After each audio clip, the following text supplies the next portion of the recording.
ओ भाई ये क्या है? गाड़ी स्टार्ट कर। चल हम फर्स्ट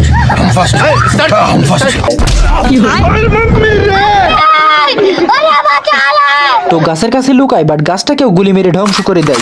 ये क्या हो गया? তো ভালুকের সামনে এখন একটাই জিনিস বাদে, সেটা হলো হাঁসের বাড়ি। তো আর কোনো সুযোগ না পেয়ে হাঁসের বাড়িতে ঢুকে পড়ে।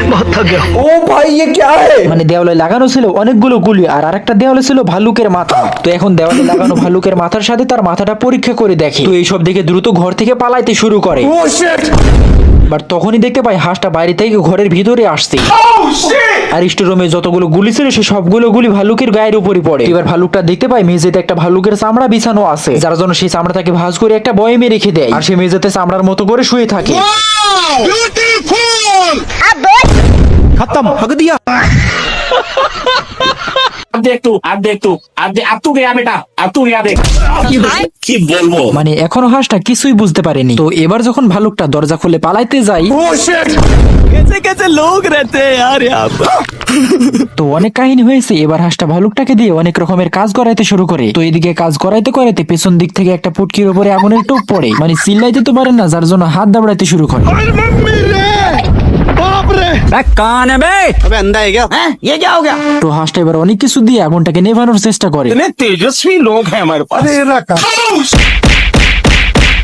बहुत थक गया। তো মারতে মারতে হাঁপিয়ে গেছে। মানে আগুন তো নিভে গেছে, বাট ময়লা হয়ে গেছে, যার জন্য ভালুকটাকে এবার ওয়াশিং মেশিনে ঢোকাইতে শুরু করে। তো একবার কাঁচা হয়ে গেলে ভালুকের হাতটা ধরে চিপতে শুরু করে। মানে এখনো ময়লা আছে, মানে কাঁচা হয়ে গেছে। এবার হিট করতে দিছে। এবার যখন বাইরে বের করে, তো এবার বিভিন্ন জিনিস দিয়ে পরিপাটি করতে শুরু করে। গাইজ, ভালুকের লাস্ট পার্ট আসবে। যদি লাস্ট পার্টটা দেখতে চান তাহলে কমেন্টে লাস্ট পার্ট লিখে যাবেন। আমার কাছে কোনো ব্যাপারই না।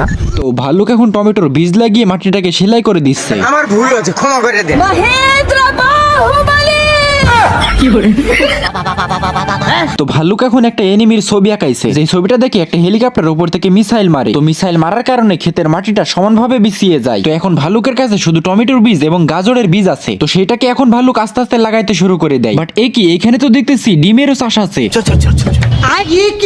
তো গাইজ, এইবার শুরু হলো আসল খেলা। তো চাষের জমির মাটির ভিতরে এবার একটা খরগোশ চলে আসে। আর খরগোশ তো যেখানে গাজর থাকে সেইখানে চলে আসে। তো ভালুক যেহেতু গাজরের চাষ করেছে, যার জন্য খরগোশ এখন গাজর খাইতে চলে এসেছে। তো খরগোশটা এখন ভালুকের সব গাজর নষ্ট করতে শুরু করে দেয়। তো এর পরের পার্ট দেখতে চাইলে কমেন্টে নেক্সট পার্ট লিখে যাবে।